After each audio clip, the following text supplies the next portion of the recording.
This is New Jersey.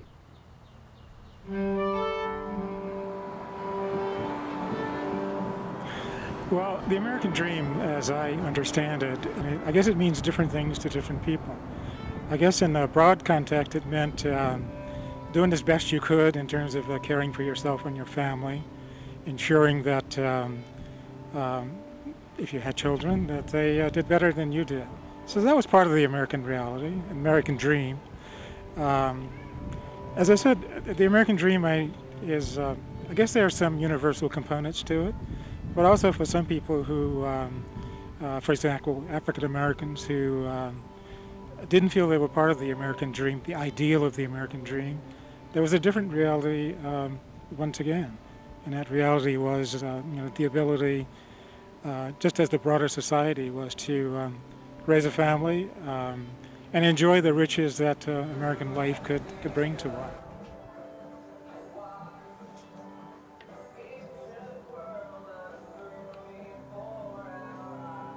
And so the question that Mr. Springsteen is bringing up about the American dream, that's perfect. Like, what is the difference between the American dream and the American reality? And it's an idea, idea of the American dream. And I think it needs refining because there's some people whose idea of the American dream is life, liberty, and property. Yeah. And other people are like, life, there's something else entirely. And for me, the thing about the pursuit of happiness, that's an Enlightenment definition of happiness. Happiness originally, like the term happiness, if you'd like, in other cultures, the word happiness is synonymous with accident. Happiness just happens by accident. Like you reach into your, going through, your laundry, emptying the pockets, and you find a $10 bill. You're happy. Yeah. Because that's what happiness is. Happiness is when, like, one thing I like to do, I've been doing this for years. Those like gumball machine type things, you put the cord and have these little plastic bubbles with toys in them. Yeah. So when I go leaving to the supermarket, I'll turn the thing so when a little kid opens it up, something will just fall out. Yeah. And you'll be happy. To me, the American dream has always been about possibilities. And it seems that it had, I think it's changing a lot now, but I think it had a lot to do with being able to own things, a house, car, things like that. Of course, I think there's a deeper meaning to that, but I think it's a possibility. It's about being aware of how we respond to things. Like know thyself. It's not the way it used to be. But we know more about how the brain works and how it operates, and now it's about psychology, and not just philosophy. I think people have to. All right, I talk about. I say, and it sounds like I'm kind of denigrating, but I'm not. I think it's like human beings are essentially furless chimpanzees with some impulse control. Mm-hmm. That's what we are. And I'm not. And I think that idea imposes some humility on us. And there we have what I refer to as chimpanzee moments. And the first chimpanzee moment I saw where I thought that's a chimpanzee moment was when the President of the United States was giving a speech about health care, and he said something, and this one guy who'd been to college, all kinds of book learning, very successful individual, now sits in a seat in Congress, goes the top of his lungs, "You lie!" That's a chimpanzee moment. To me, the American dream is, I guess, just fulfilling your own dreams, whatever you strive to do. Just for me, it's music. I love to do music, and it's always been my dream to do music, and I'm out here playing just for fun. I don't do this all the time, but I just do it for fun and to make a couple extra bucks, But I think when things were really good and then they crash down, more chimpanzee moments. Or people become really noble and, self-sacrificing and really pitch in. Billionaires saying, tax me more. Okay, that's not a chimpanzee attitude at all. Whereas, no taxes for billionaires. That's kind of, maybe not totally, but it's on the way. There's one individual who's running for president. He was on Fox News, and he was talking about how, being taxed. And he said, like, after food and all these bills, I only have like $1 million, $2 million. But it's his expectation. It's not that he's clueless, although he is a bit clueless. It's this expectation of what things are supposed to be for him. And that's why I don't get, people lose their minds when they say, and I'm like, we're all furless chimpanzees. And so you have to like look at yourself when you've said I've said some totally clueless, and I've had my chimpanzee moments. We all have, and they're like, I don't like talking about them, but I'd like to think they're fewer than I did in the past. I think probably what I grew up with, and I think might be some of the last ones to feel that way, is the maybe opening your own business and going to school and really buying into the land of opportunity.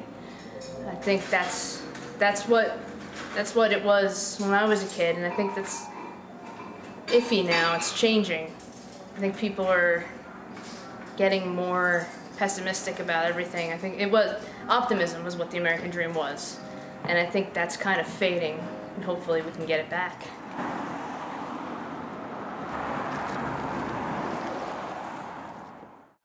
So I guess what my American dream was at one point was to get myself one of those nice RVs, like the Pimp My Ride thing, and do hair on wheels across the United States, and see what everything about the U.S.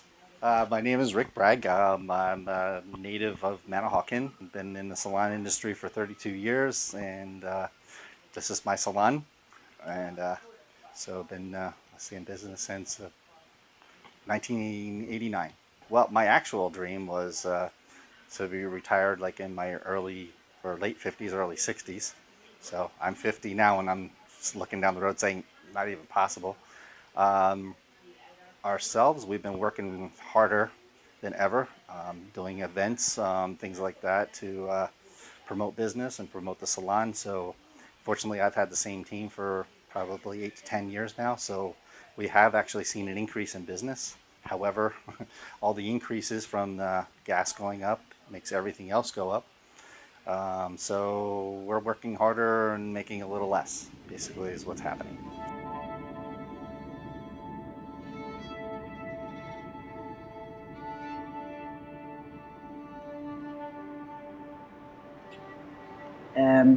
For me, the American dream was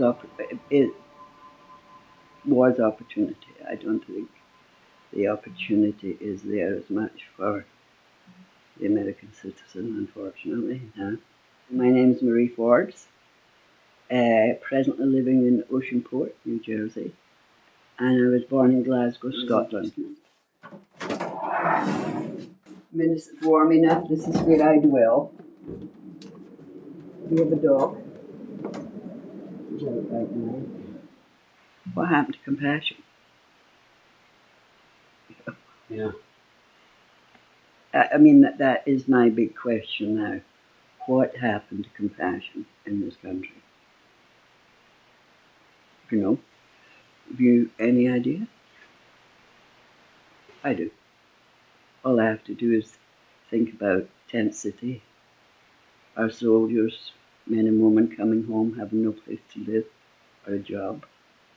Not that I believe in war, it's the last thing I do believe in.